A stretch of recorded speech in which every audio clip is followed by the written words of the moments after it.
Welcome to the Femsplainers. I'm Danielle Crittenden, and I'm here this week with my our first in-studio guest in several months, really, at this point. And that's because the studio is in my house that I share with the writer David Frum. And he's joining us on the occasion of the publication of his recent book, Trumpocalypse, Restoring American Democracy. And I'm going to give you like 3 lines, David, to summarize that book, because then we're going to go personal. So welcome to my home office, where you visited many, many, many times. I often deliver coffee here. Well, today you've actually delivered gin and tonic, which is very nice. Well, because it's Memorial Day weekend. Right. And we're remembering that we were on C-SPAN together on Memorial Day weekend when we first came to Washington. This would have been, I know we were just talking about that it was the old Brian Lamb show, Washington Journal, which was the most watched show in Washington, I think, after the Sunday morning shows, right? Yes. And we were pretty low on the broadcasting pecking order. As being invited to be on the show on Memorial Day would attest. Right. And I think also because Brian Lamb figured we were Canadian, that we were working. It's like Jews on Christmas, Canadians on Memorial Day. And they did this. Back then, I guess I was editing the Women's Quarters, this magazine in Washington, and you were, of course, writing. And they had us on as a husband-wife team, but it was a very unnerving show to go on because Brian Lamb was so... Well, Brian Lamb, who's a Navy man, had a keen interest in military history. And that day he decided, and the appeal of the show is always his interest would sort of wander. He was a very incisive person, but that day he decided he was interested in Canadian military history because he knew he'd come from a distinguished Canadian military family. And he had all kinds of questions about the Canadian contribution to the Korean War, to the 2 world wars. And we could never actually then get to what we wanted to talk about because we were... Well, the format was that you would come in and you would have sort of the news items of the day that had interested you. Yes. But he was, I guess properly talking about military matters, but he decided I was the Canadian military expert. And as we say in our household, if you want to talk about world affairs, the nation, politics, you go to David. If you want to know what women are thinking, you come to me. Well, a few other things too. But I was not but it was, what I loved about being on TV with you is I could just keep saying, well, Brian, that's a really interesting question. David? And the questions were like, Danielle, and he had this completely straight manner and you never knew what he was going to ask. He said, so Danielle, so how many war dead were there on the Canadian side of the Korean War? It's like a great question, Brian. David?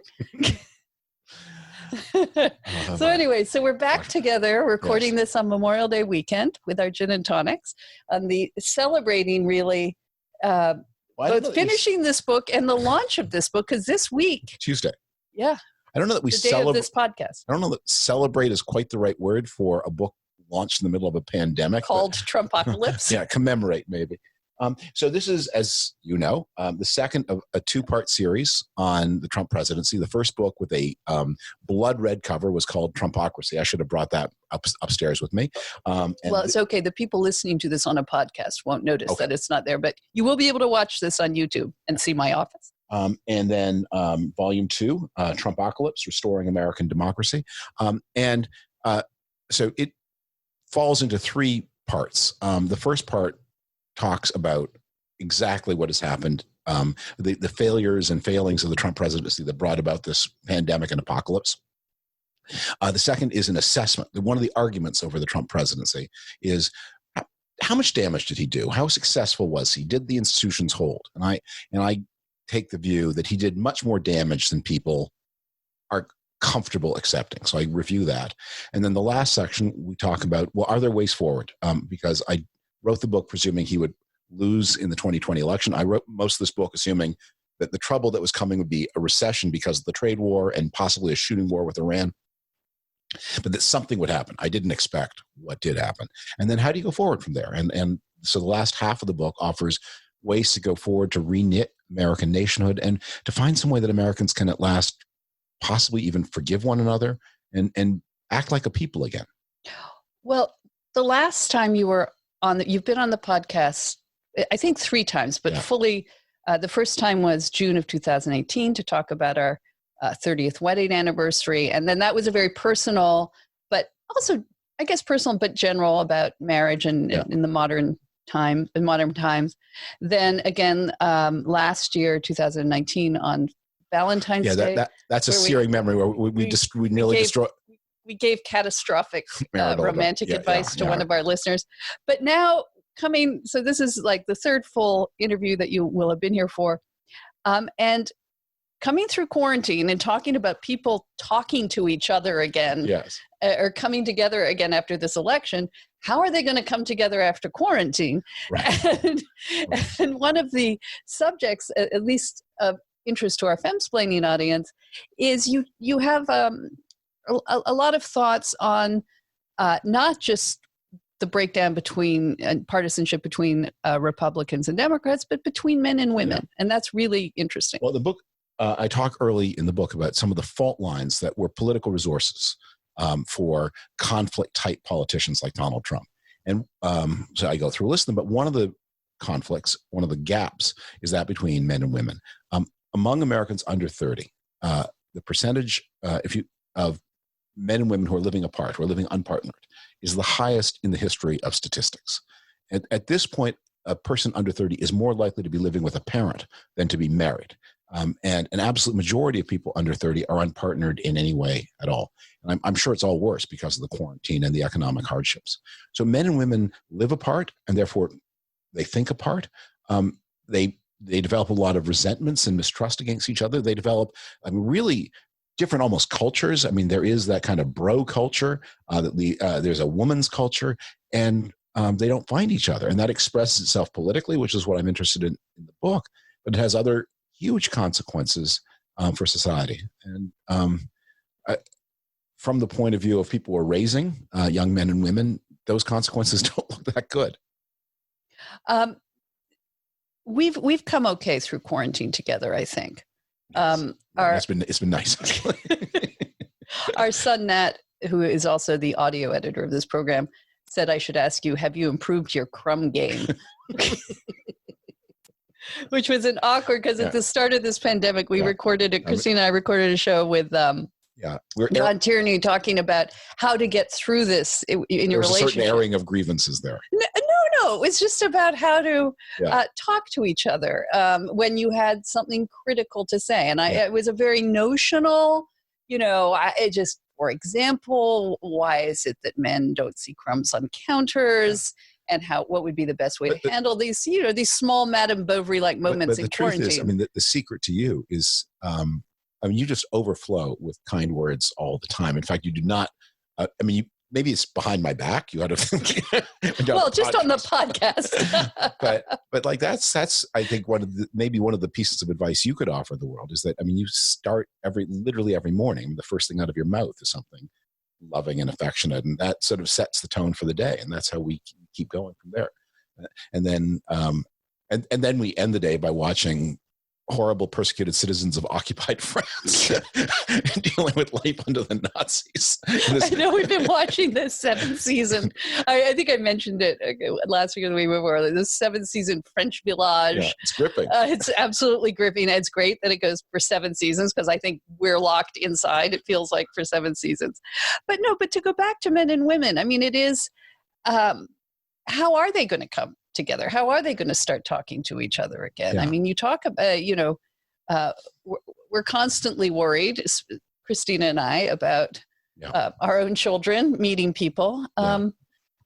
Look, we might be exaggerating how bad it is. I don't think there are people who may say, so what? What does it matter? And the human species is not going to die out. There's 7 billion people on the planet, or maybe even more than that now. They're going to find some way to reproduce. Or at least enough of them will. But it does, I think it puts a stress and strain on both of them. And I think part of the thing that is young people start life with a burden of debt. Those who go to college, they face tough job prospects. And they also face a lack of economic complementarity. Increasingly, young men and women do the same kinds of work. And so that whereas in the olden days, there'd be kind of, as well as one hopes romance, there would be a kind of economic exchange that would take place, that the man would provide a certain degree of economic security, the woman would provide a home, and that worked out as a kind of bargain more or less well. Well, that just doesn't, when people are doing the same things in the economy, they don't need to pair up in the way that they once did. And so you get marriages that are, we hope, more affectionate.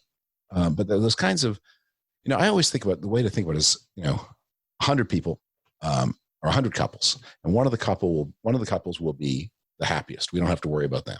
And one of the couples will be the most miserable, and we don't really have to worry about them either, because they're going to split. And that what I always think, if you're going to worry about couplehood, you have to worry about like the couples between like couple 50 to couple 80, like on the back slope of couple happiness. What sometimes some sociologists refer to as the good enough marriage. Good enough marriage. And at some point, look, like the bottom 20 couples, they need to split up. Maybe even the bottom 30 couples need to split up. The bottom 40, the couples between 30 and 40, they're probably going to be worse off. And those couples now, not only are they prone to split up, they never form in the first place. And you have a lot of preventable unhappiness, but you also have a lot of economic insecurity. And you also have a lot of children who are not being made and not being raised. One of the it's fault lines in the women's movement, in feminism, and it hasn't seemed to go away, even though, as you point out, so many men and women are just doing the same thing, is this struggle between the at-home mother and the working mother. And this is something I wrote about in the 90s, as part of 70s feminism. We recently talked about Phyllis Schlafly versus in the ERA in the 70s, women in the 70s. And it always comes down to, well, it's really nice if you can stay home, if you have that choice, but most women don't have that choice. And it is always put in this either or way, and now as a thing of great privilege that women stay home. But how that wasn't always true. And talk about that. Well, we're at a period where everyone is home. And, we're all stay-at-home moms now. And that's causing some tensions, and you can sort of observe this. And I really worry when people come out of quarantine, whether we're going to have an epic of great divorces, because you have couples at home with children. We have grown children, and it's lovely. In fact, they make dinner, they clean up. But imagine if they were 5 and 6 and 8 years old. Oh no, we talk. They are the heroes of this. No, the parents of 2 and 3 year olds. But it is women end up doing more. Many women end up being angry about doing more. Many husbands feel like they're in a situation where they didn't sign up for, and it's a tremendous test. And this is the thing, and I think it comes as a surprise to a lot of married couples, where the woman ends up finding, because the children drag her, because she is dissatisfied with her husband's efforts, or she just feels the commitment, that she wants to be, she's the mother first and he's not the father first. And that leads to, I don't know, I think when we come out of it, that's going to be one of the casualties, along with the loss of schooling for a whole cohort of young people. And I worry about that. We're going to have a lot of, I think just think about how much social organization it takes to do a Zoom class, and especially with kids in middle school. I mean, people from tougher backgrounds, those kids are going to lose the year. And the kids who lose the year, they're probably going to drop out of high school. Well, I want to take it. No, it's true. Although the good thing is that the generation is getting Zoom schooling, is the most socially media proficient, more so than their teachers, as we've seen in our own house. But no, I'm talking about this greater idea of conservatism and marriage. I mean, you've been a conservative. So have you. Your whole life. when we met, when Danielle and I met in 1987 during the Reagan administration, we probably should stop admitting that at some point. You had an Ollie North sweatshirt, which I know. It was semi-ironic, sort of jokey. I bought it in Provincetown. It was bright pink. Yeah, but you were.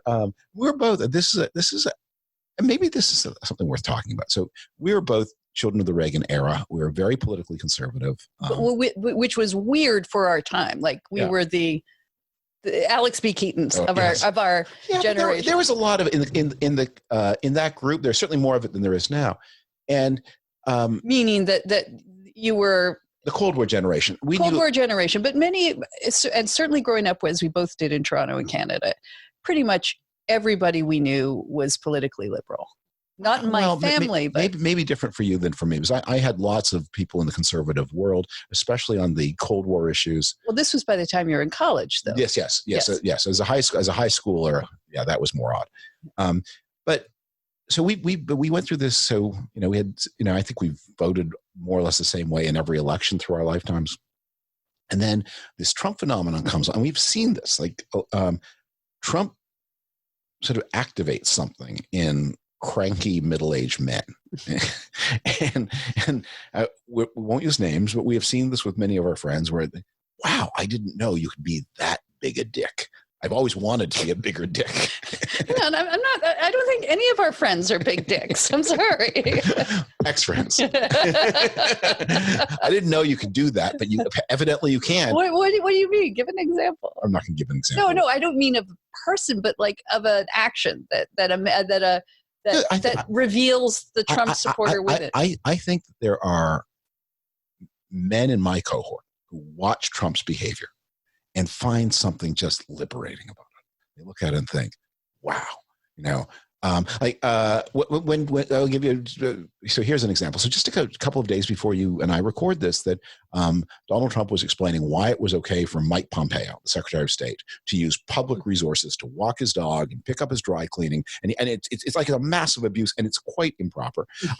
And in defending him, Donald Trump said, look, he's on the phone. He's making deals. He's talking to world leaders.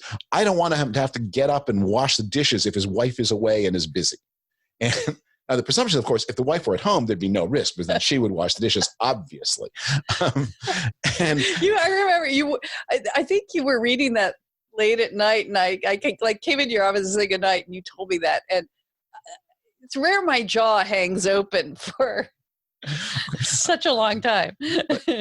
But we don't need to talk about one more minute about no, but Trump. You mean there are men, but you say it's a certain 50, 60 something man who says, wow, if I could talk to my wife that way. No, I just feel good knowing that there are people in the world who still talk that way. Okay. It isn't that they dare, but that they find it exciting and emancipating that there's somebody who is that. And I think that's a part of his appeal to a certain type of man. Well, and also on issues of immigration and race and I don't think they care that. The people I'm thinking of, I don't think they might even disagree with him. Okay. And I was talking about general appeal, but yes. But here's the thing I wanted to put to you. So we have gone through, a lot of these changes together in tandem. And we find ourselves now, as we advance in years, both of us, I think, a lot less conservative than we were when we were young. I think that's true. And which is sort of contrary to what was supposed to happen. Well, but I guess what you mean by conservatism, and if it's, Trump dickism, if that's what being conservative today means, then obviously we're not. And part of it too is, I've always wondered how much mellowing is because we've just gotten older. Although some people, I mean, maybe some people mellow and other people become don't. Much more crotchety. Maybe there's a path. But, you have to hope you choose the mellow route. But I don't remember our appearance on that show, that Memorial Day I just show. Remember, the only reason I remember is being so stricken by all the questions that were given to me. But I'm sure we were there to talk about the middle 90s, and we were also agitated by culture war questions. Right, because it was Bill Clinton. And you look back on that and think, well, we were so. You and I were recently at an event with someone who is a person much younger than ourselves, who recently become very conservative, and who's terribly worried about the culture and the influence the culture will have on this person's small children.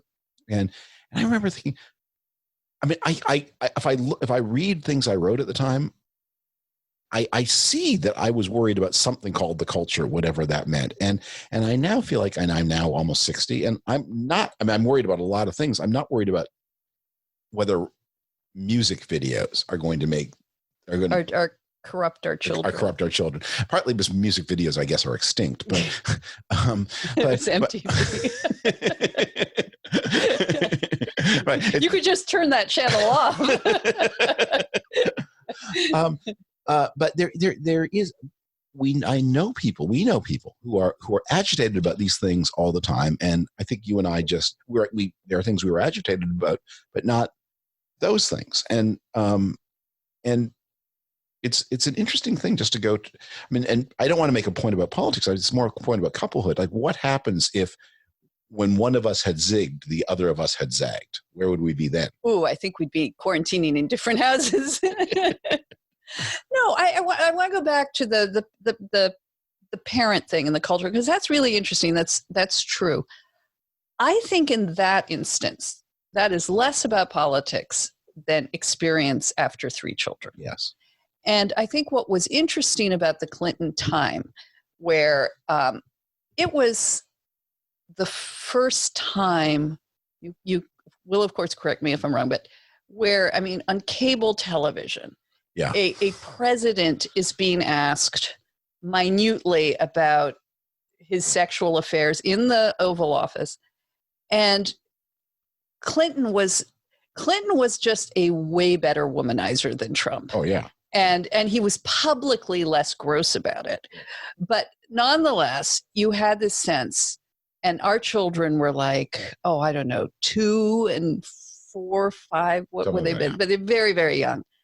And you had this feeling like every time you turned on the television, like if you weren't guarding it, there would be all kinds of crazy, salty talk coming across the news. But you had that sense of, like, I mean, as you say, there was something called the culture. It was out there. You had to close your windows against it because it was always trying to get at you and your family values. And maybe it's look, you once said something I thought was so profound about parenting: children are deaf, but they see everything. Mm-hmm. And having come through 3 children, you sort of realize, look, teach them manners, to help them realize who they are. But trying to change who they are is very, very difficult. And they take their cues from you. Yeah. And if you are, it really won't matter what comes at them, through the open window. Yeah. They're going to be shaped by the people who love them, their peer group.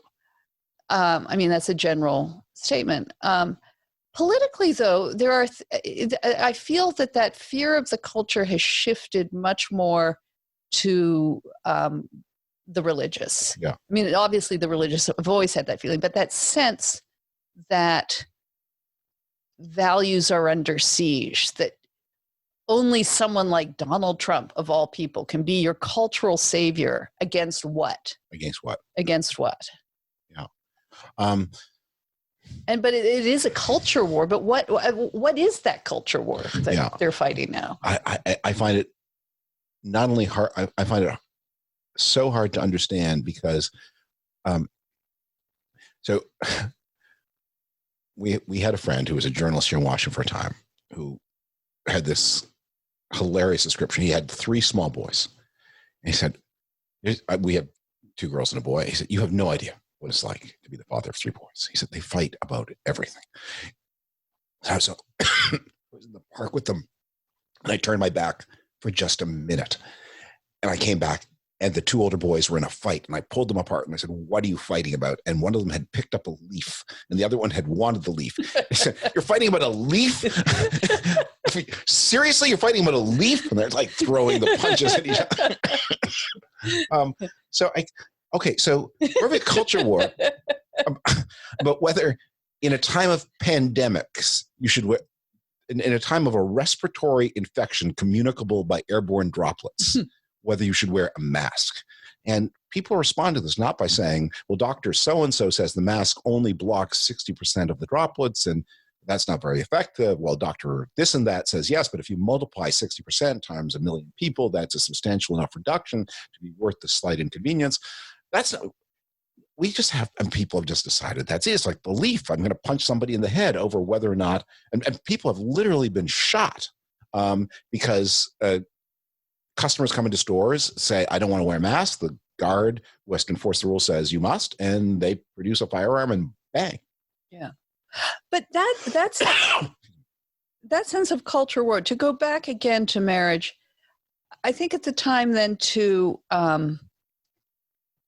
sort of the traditional marriage as we knew it maybe had sort of clung and stumbled into the 90s, more or less, that women going into the workforce, which they were doing. Yeah.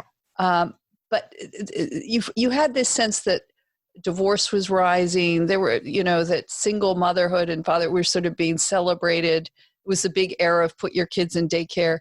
And so you felt like, I know that women at the time, like me, felt like, well, if you chose not to do that, you were somehow letting down the team. Maybe there was a feeling, and maybe this is what we had. Maybe this is something that is going to be true of every age cohort, and you just then age out of it. But you have this feeling when you're in your early married life, in your early family life, that a lot of things are up for grabs. And the truth is, yes, they are all up for grabs. And they're going to be decided by you, by the two of you.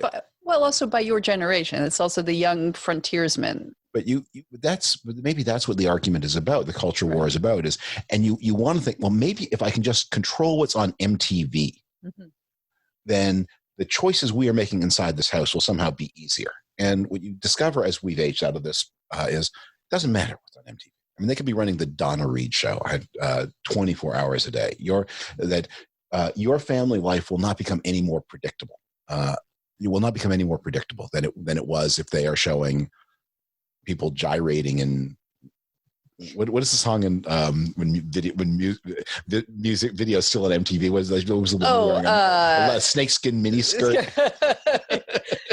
Still on MTV. Right, that's already it's already an old person thing. Even to be aware that there used to be a time, right. An old person thing.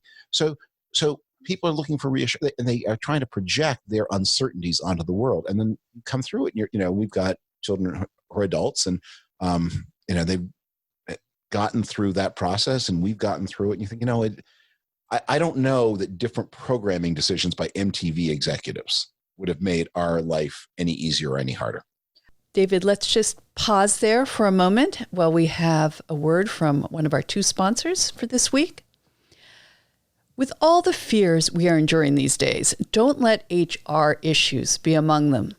As so many of you know, when running a business, HR issues can kill you. Wrongful termination suits, minimum wage requirements, labor regulations, and HR manager salaries aren't cheap. An average of $70,000 a year. Bambee, spelled BAMBEE, was created specifically for small business. You can get a dedicated HR manager, craft HR policy, and maintain your compliance, all for just $99 a month. With Bambee, you can change HR from your biggest liability to your biggest strength. Your dedicated HR manager is available by phone, email, or real-time chat.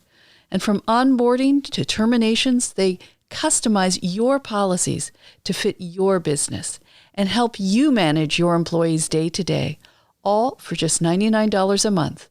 Month to month, no hidden fees, cancel anytime. You didn't start your business because you wanted to spend time on HR compliance.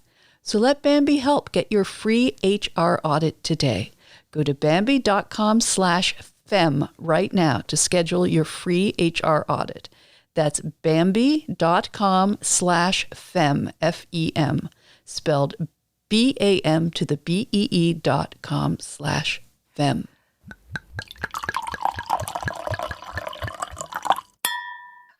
Okay, but to go now to a cultural conservatism for today. Yeah. Because, and to go back to my question about the same question for women, do you stay home? It seems like a red herring. It's not the question that most women face today. Right. As you say, a lot of people are living alone at, unprecedented rates. What would a cultural conservatism that helped family, that helped young people, encouraged marriage. What would that look like today, do you think? Okay, I worry about this a lot. So it would say, okay, our goal is as a society to promote marriage, to promote childbearing, and to promote work. So one of the ideas that is out there that I really dislike is this idea of a universal basic income. And it was promoted by Andrew Yang during the Democratic contest. And that's an income that everybody would get. It wouldn't be that big. I think he was talking about $1,000 a month, but it would put a floor under everybody and it would be paid to people whatever they did. And one of the things I think that the American social welfare system gets right is it tethers benefits to work. So the United States has something called the Earned Income Tax Credit, which tops up your earnings if you work. But if you don't work, you don't qualify for the Earned Income Tax Credit. So making sure that people work and rather than and are encouraged to work, incentivized to work, and attaching rewards to work is important. Encouraging marriage and family formation. That's going to mean, I think, we're seeing one of the big discouragements of this for the young is the crushing burden of college debt. And many of the Democratic candidates talked about dealing with this by forgiving portions of the debt. But the problem is that just encourages bad practices by the colleges. If you tell the colleges you can inflict debt on people and the government will later forgive it, there is no limit to the amount of debt. I think the basic college pricing model is we want all the money you can possibly find. And then all the money that any level of government will give you. And then all the money that any bank will lend you, and we'll take it all. Thank you very much. Because the real cost of education rises and rises and rises. And some of that is driven, by a deeper macro change where for the state college system, as the cost Medicaid, which is the healthcare program for the poor and for nursing homes, and it's paid for with a complex formula that approximately half the money is paid by the states. And as that program has become more and more expensive, states have covered their Medicaid costs by shrinking their support for higher education and also shrinking their support for roads and bridges and things like that. So you'd have to, if you could suppress the growth in healthcare expenses, that would give states a little bit more room to fund their state college systems. But there are other things going on too. And I think we should be thinking not how do we subsidize students to subsidize colleges, but how do we bring college instruction into the digital age and make it cheaper? How do we introduce price competition among well, they might be doing that by doing Zoom on this pandemic online. I think this pandemic may turn out to be a big driver of that the colleges are going, it is going to be a huge financial crisis. It's going to drive many colleges out of business. And they may have to rethink practices to be more value. Until now, it's been like the last redoubt of non-value consciousness in American life, and that has to change. Okay, so that's a policy thing. And I want to get you off, politics and policy. A conservatism that I remember, I'm sorry if I'm out of school saying this, but you were approached in the past year. Yeah, you are trying to get away from this Trump topic, and it keeps yanking you back by the collar and insisting you keep writing about it. But there was at one point you were approached to write a short book about conservatism. Yeah. And I don't think it was like the future of conservatism. What does it mean? Yeah. And so I want to, again, just broaden it away from, it's not just debt that causes men and women not to come together.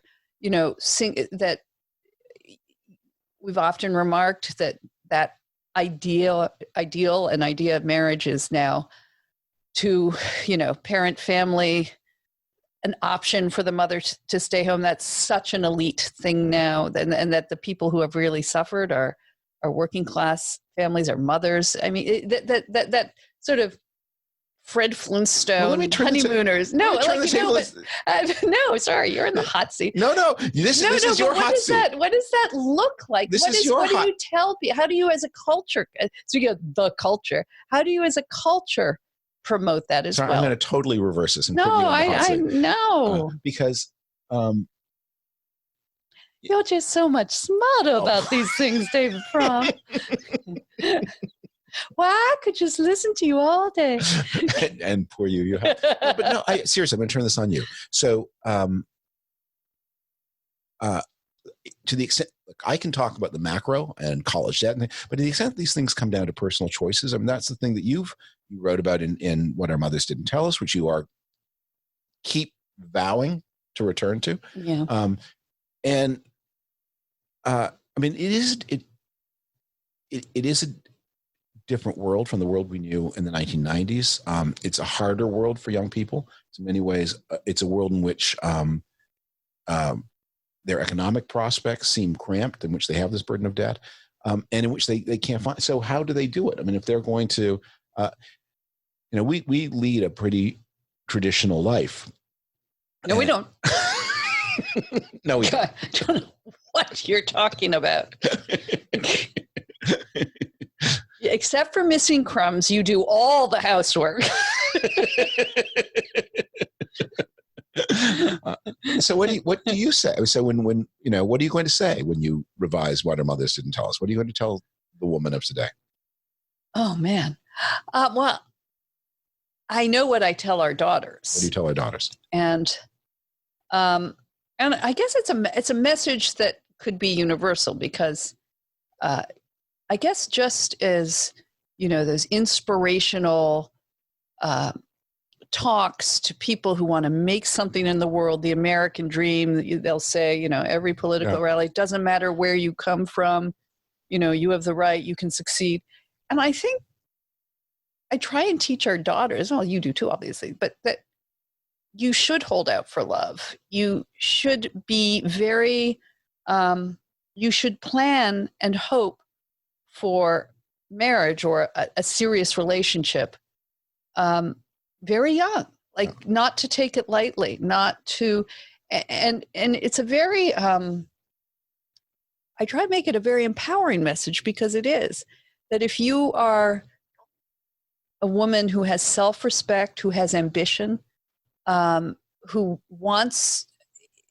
believes that this is the most important relationship, and that's true, and you have often said this for men too, that who you marry or choosing to marry, and who that person is the most important decision you will make, more than where you go to college, if you go to college, more than what job you take, and if you're lucky, and we were lucky, and we've talked about this, of meeting very young, and you had the wit to decide that, not to be modern about it, but that we had to get married, because I was sort of more modern and thought, I don't know, I guess we'll just live together. Yeah, not really thinking seriously, but you thought seriously about it.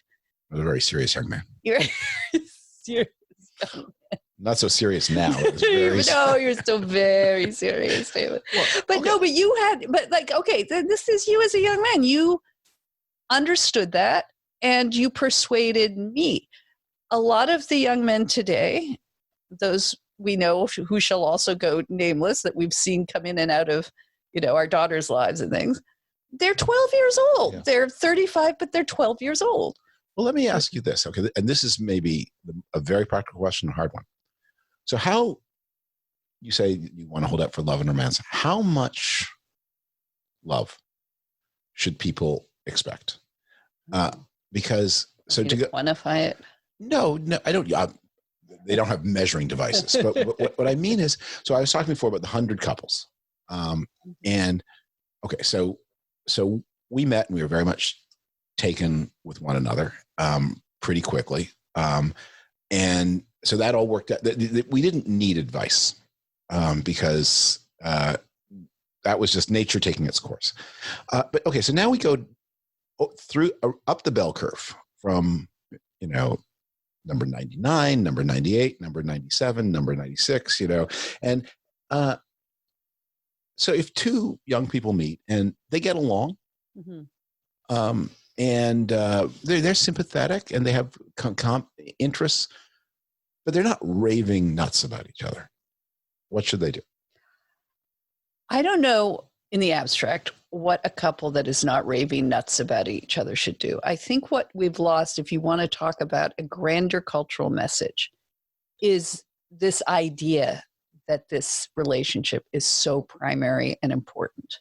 And you can make it egalitarian, man or woman, but that it is necessary. I mean, it is necessary for success in so many aspects of your life. It's necessary, you know, it's the best case scenario if you have children. But I think that even by the time you met me, it was because you were a serious-minded person, and you know, I'd come from a divorced family.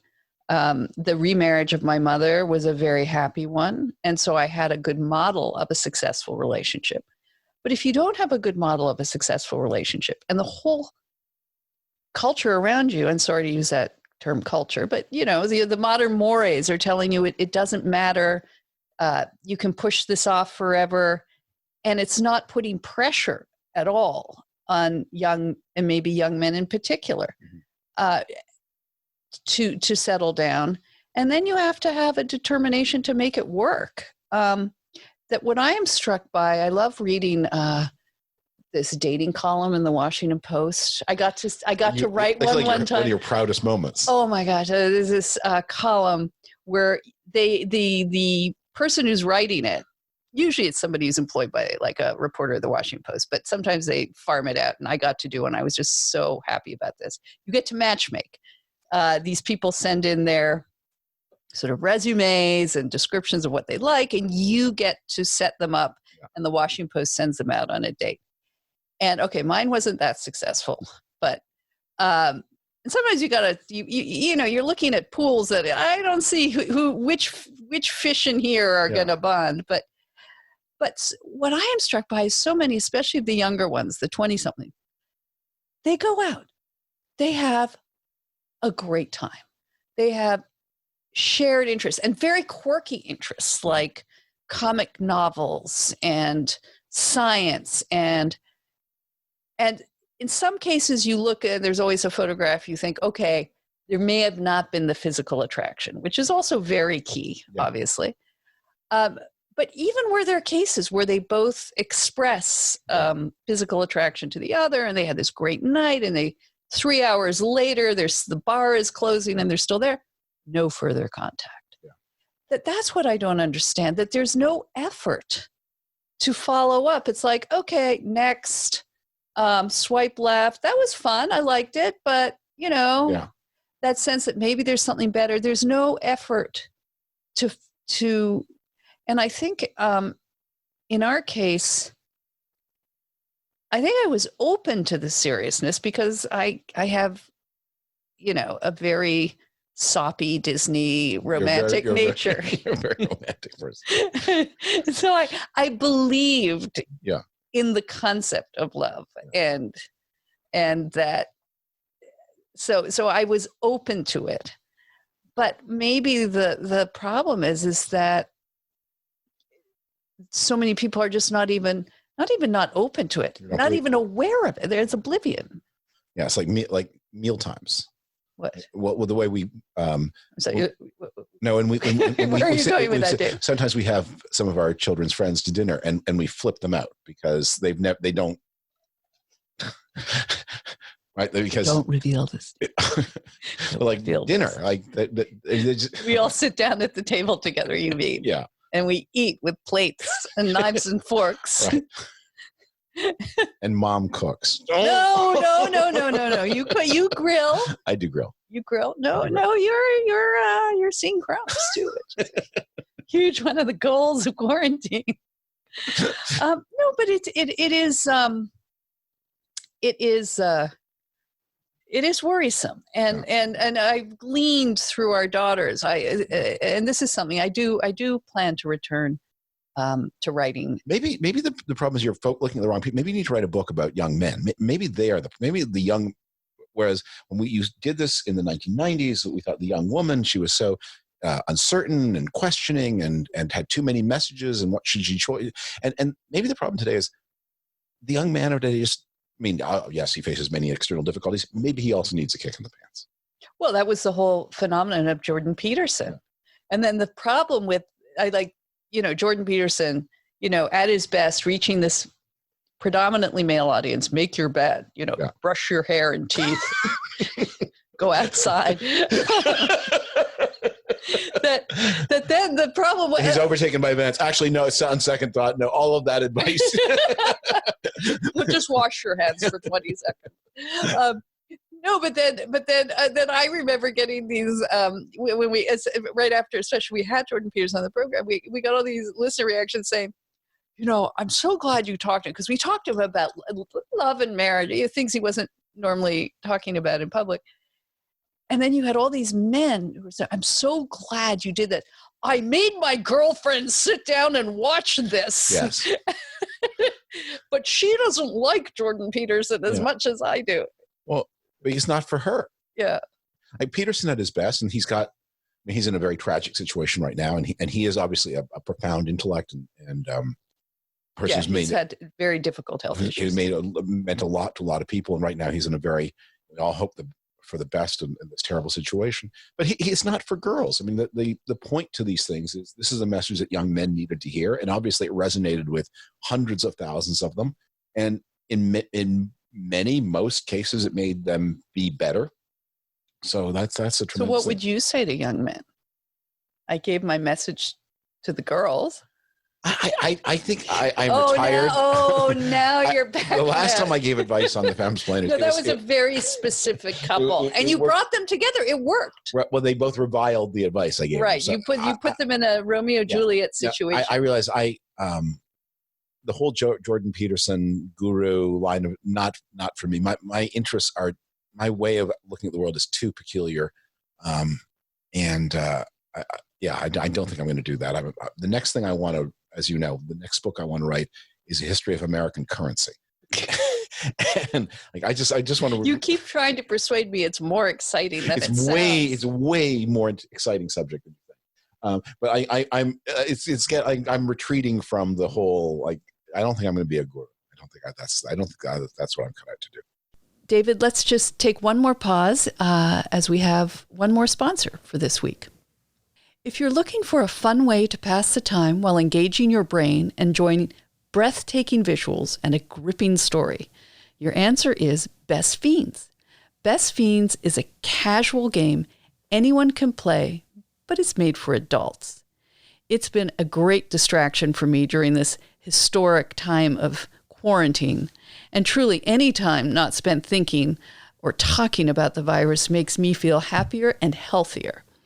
And Best Fiends is a unique and exciting puzzle experience, unlike other puzzle games out there. You can play it on your phone. Best Fiends updates the game monthly with new levels and events, so it never gets old. It does not require the internet to play, so you don't need to worry about Wi-Fi access or using cell data.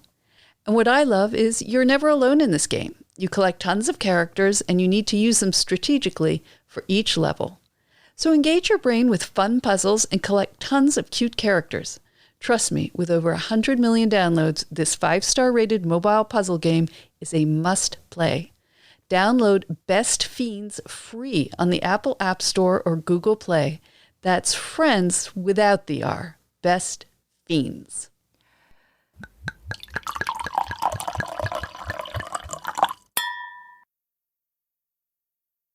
All right. Well, David, we normally reserve listener questions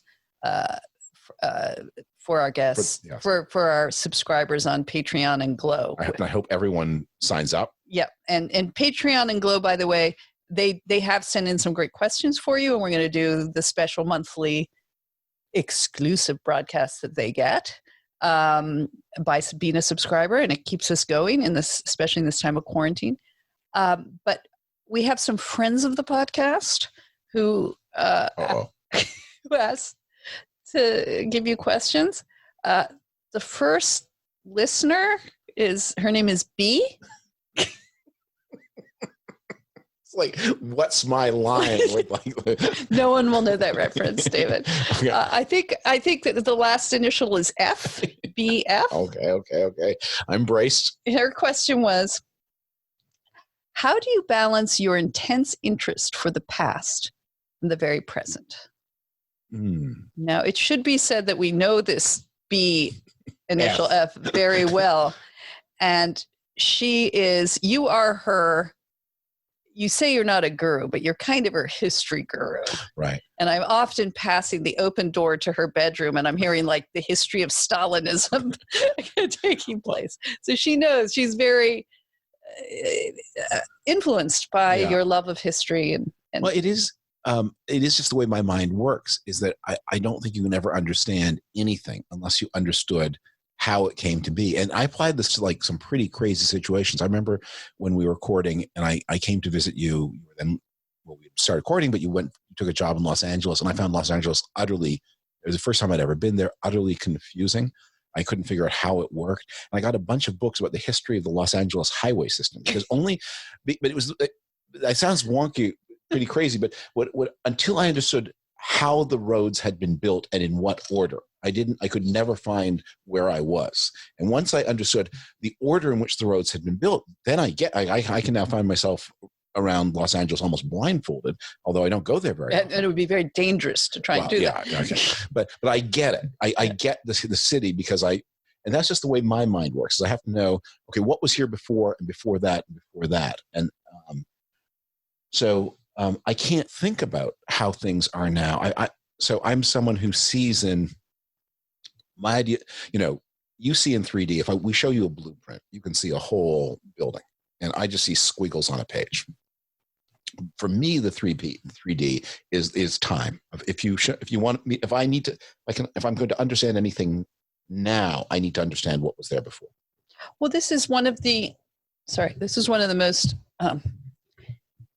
impressive things about you as a thinker, and I say this putting on my objective person hat and not my wifely hat, and this is I've noticed this since I've known you, since I've met you, that you have this, aside from being this incredible reader and absorber of history and facts, you have a remarkable ability, and I think this is what BF appreciates, as everybody who knows you, that you can take masses of data and then condense them in such a way, and this would have made you in an alternative universe a great teacher, is to communicate them in such a way to make people understand them. This has also led to some famous family fiascos, though. Remember when I tried to get the kids to walk the road? Oh, okay. No, I was going to bring up, it's not great for tourism. And it started to rain, and we were on No. Okay, you have to set this up, because just as you harmlessly to anyone else when you were studying the LA highway system, I was at work and you were in a cafe and you were buying these books and reading them. But this is one of the tensions when we go on family vacations, which maybe someday we'll do again, where that desire to look what's underneath something is, you will say, we'll be in some rural town in Italy, and the kids are, trying to swarm the souvenir shops, and I'm trying to go to the cafe, and you'll go, wait, there's a great ruin. It's very small. There's a fort outpost right here, and you'll point to it on the map and say, let's just go have a look at that. And so we'll all trek there, and there's a gas station. And you'll say, wait a second, but look, you can see the outline of the Roman wall. And we're like, Dad, this is a gas station. But to go back to the complex, so different tastes on travel, but so you do have that ability to, and then you present it from both sides, that you'll say, it's not like you say, this is what happened. You'll say, some say this happened, some say that happened, different sides view this. So you also manage to see it from all sides. And I think, if I may say, that's what's made you such an effective commentator, because even if you're condensing something, there are all the layers underneath it. Okay, thank you. Yes. Well, next question. Thank you, BF. Okay, the next question, friend of the podcast, is from Miranda F. It really is what's my line. This is an person of 28 who is temporary, you've known quite well through quarantine. She is very interested in what music has influenced you and why. And one of the reasons she wanted to ask you this was because, you could say Wagner and be very high-minded, but she is always taken by your pop choices. Yeah. And the pop music that you. I'm not very musical. And really. Well, you were taking up the piano, and after that after having not done it for so many years, and you're tinkling. It's my quarantine project. Your quarantine project, and I can't read music, and I don't really. You're a hell of a dancer. Okay, now things are getting ugly here. The last hour of the Jerry Lewis telethon. So music has of the arts, music is the one that probably speaks least to me. Poetry, painting, sculpture, music is porcelain. Music is the one that speaks least, but there have been pop choices. So as a younger person, the Talking Heads were a band that made a huge impact on me when I was in my late teens, and I think there was something. And I'm sure, aside from the name and that you would become a talking head. Who knew that? Yeah. But there was something about, we had the sense of the turn of the era from the 1970s to the 1980s, from all that went wrong to all that was exciting and hopeful about the possibilities of the world after 1980. And they always seemed to, that the sleekness and coolness and cerebralness of them. I really love that. I was also there for the birth of hip hop, and before it became, I think the reason Miranda F. is interested in this question is that she was looking through the old vinyl collections that we somehow preserved, and she found like these records from proto-hip, before hip hop was hip hop, and I had this large collection. I'm not going to forget, because I finished the gin. I'm going to forget the names of the bands, but I had the record of what was. Gosh, it's losing me. But what was generally considered the first hip hop record, and I had a copy that I'd bought in 1984, whatever it was, and it was, but what it was spoken word. It was poetry. I can broken glass everywhere, people on the street, and I just that it was. So it appealed to me not because of its music, because of its non-musicality, because these were poets speaking very rhythmically. And I love that. What about, you also love Jimmy Cliff? Love Jimmy Cliff. Why? He's also a poet who speaks. I mean, the music is beautiful, but also. So you really listen to the lyrics? I really listen to lyrics, yeah. And I remember Miranda F. She had a song. What was that band from California that Miranda F. liked so much? And there were many bands from California. Okay, but I used to complain because their lyrics. There was this song they sang, one of their big songs, and the way they got the rhyme was by saying, "Oh." They ended the Red Hot Chili Peppers. The Red Hot Chili, and they ended every line. They added the vowel O to every line. I said, "Well, I can make rhymes, so I can just add the vowel O." Everything. In the snow. Oh. That's not a rhyme. Just so the listeners can sympathize a little with Miranda F. You're driving to school. It's 7 in the morning. You put on the Red Hot Chili Peppers on the car music, and then your dad is saying, "Why anybody could make this rhyme?" It's cheating. It's just flagrant cheating. Lazy. It's like, Mom, Dad really doesn't like the Red Hot Chili Peppers. And it was not personal. It wasn't an objection. I just come on, write some lyrics here, people. All right, we had one more question for you, and then I'll have a final question for you. This is from. It's not really one of your children, but he's kind of like one of your children. Windsor M. You have to kind of say who Windsor M is, okay, because he kind of freaks us out a bit because of his projects that he has. So Windsor M, who does fact-checking, who did fact-checking for the late Christopher Hitchens and became very, very close to Christopher Hitchens, and wrote a book called The Quotable Christopher Hitchens, and helps me with the fact-checking. And he's apparently working on a project called The Quotable David Frum, which is just set and ready. As soon as I die, ready to go. He waited. The quotable Christopher Hitchens came down after Hitchens died. No, but when he was dying, like Christopher saw it, but like, yeah. So Windsor's got the same. Well, and it's scary because he comes out like just out of the blue. This is how I was reminded to otherwise sort of about the Memorial Day appearance. Yeah. He texted me last night to say, "Hey, I found you guys on this," and he's got the most retentive mind. It's just amazing. No, but then he finds things. It's like the FBI is on your. He's a great researcher. Okay. But he is like a Lieutenant Columbo. You don't want to you don't want to have him suspect you of murder. Well, apparently, so he says he's collecting all your quotes and you just feel like he's wanting you to die. I don't think he wants, because there'll be more quotes, but I think the book does not acquire any commercial value as long as I'm here.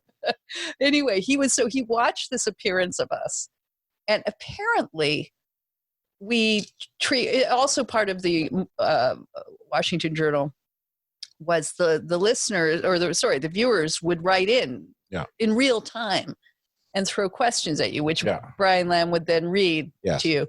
And apparently we triggered so many, like, what the hell is a Canadian doing commenting on, American wars and history?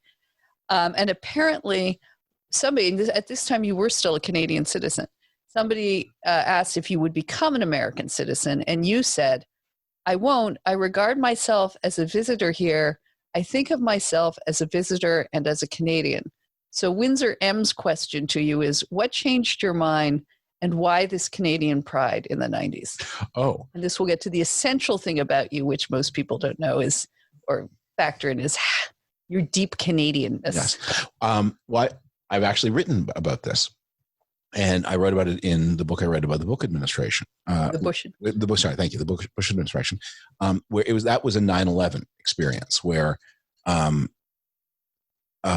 I suddenly felt things that were precious to me under attack, and I suddenly felt that Washington, a city we both have a very ambivalent relationship to, for better or worse, it wasn't my hometown in that sense, but it was my home, and violence was being done to it, and I had to take a stand here, and so, but for 9/11, I don't think I would have done it, but 9/11 was what did it, and the aftermath of that. And that sense of, I remember on the day of the attack, we were evacuated, and it was a crazy day, and I won't tell the whole long story, but we ended up in many different places.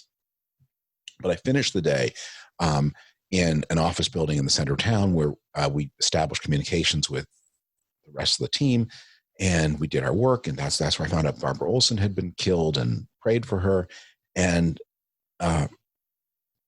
then I came out at some late hour of night, and the military was all over the city, and there are barriers everywhere, and you saw the flags still flying, and you knew that tomorrow they'll be at half staff, but tonight they're still flying, and you had the sudden sense of, my God, there's a war on, and I'm sort of part of it, and I can't be a bystander to this. I can't be a spectator. Well, and at that point, you were working in the White House for the president, but while retaining. And it was weird. That was a weird thing, being a Canadian working in the White House. I don't want to say it's utterly unprecedented, but it was certainly very, very unusual.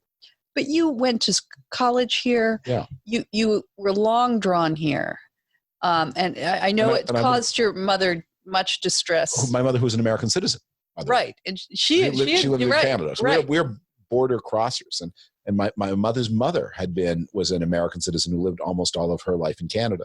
So there was a draw. There was like a moth to the flame. Right. But in her case, there was a repulsion. She was born an American citizen and she lived in Canada. But yes. And, so why?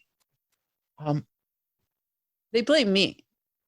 You blame me. You tried to blame me because I always, for as long as I could remember, wanted to live in the United States. Well, I always blame you because we have a friend, I won't name him, who quotes what is supposedly an Italian saying, that every man needs a wife because many things go wrong that can't be blamed on the government.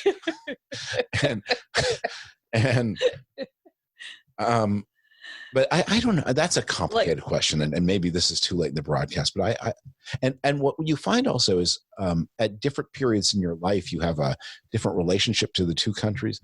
And right now, right now, I mean, America is such a source of anguish and worry to me that it's a painful question. And that you see, I mean, all the great, and this is something I try to say when I talk outside the United States. I was in, I guess I did some talks in Germany last year, and I hope to be back when we can. I just try to tell people the America you believe in, the America that you love, the America that you admire, it's still there. And maybe I'm talking to myself too, and promising myself that country is still there, because sometimes you watch what is happening now and you wonder, is it still there? Right. And that sense of pulling together, which I had always admired about the Americans. I mean, I felt like I spent, and I don't know, I couldn't explain this either, why I spent my entire childhood with my nose against the glass, partly because everything you watched on TV was American. Well, that's what we did our first date together, remember? Our first evening date. We ended up on the Scarborough Bluffs. Oh, yeah. Looking out across the lake, and I didn't realize how nearsighted you were. This is so embarrassing, this story. We went to this, okay, so it overlooks Lake Ontario, and across the bay the lake is Rochester, Buffalo and Rochester. And I said, as we were sitting romantically in the grass looking across the lake, I said, "Aren't the stars bright tonight?" And then you looked at me and you said, "That's Rochester." And I realized it was maybe I should get my vision examined. But no, it's true. I mean, you just love it. I mean, when people have asked why we came here, and I said, well, we were both writers and journalists. And if you want to comment, if you need to be in Rome to comment on Rome. You wanted, and you particularly wanted to be part of the wider world, and that drew us first to New York and then Washington. Now Canada's looking pretty good. Yeah. And then maybe someday we'll and be in a narrow world back on that side of Lake Ontario in Prince Edward County raising donkeys. That's your dream. You love donkeys. That's a little known fact about you. And I'll be looking out across the lake and with better glasses. And say, doesn't Rochester look bright tonight? All right. Well, David Frum, I really appreciate you coming all this distance, walking up the stairs. I just want to say to anyone who's watching this on YouTube that we're sitting in Danielle's office, and my office is one floor directly underneath this space, one floor down. Right. And sometimes you bang the ceiling and tell me to keep it down. Keep down the dancing. Yeah. Well, that's when you wear the stiletto or something. But yeah, we do work together. We've always worked together, and I've always equated it to my grandparents when they had the grandparents shop. When they had the little Frum Modern Grocery on College Street in Toronto, and they sold it was before Koreans. Vietnamese eventually took this over, but they sold bananas and tinned beans, and they worked together, and I feel like we're from Modern Grocery, except we churn out words and ideas rather than bananas and tin goods. But anyway, well, thank you. Thanks, honey. Good luck with your book tour, as it were, next week. Yeah, no traveling. No frequent flyer miles, unfortunately. So that means there's no vacation at the end of it. Yeah. Well, there may not be a vacation at the end of it anyway, but thanks for joining us. And those who are subscribers, I just want to remind you that we will be asking David your questions. And if you love the podcast and want to support us, please consider doing it at patreon.com/femsplainers or at glow.com/femsplainers. And yes, thank you. And see you next week.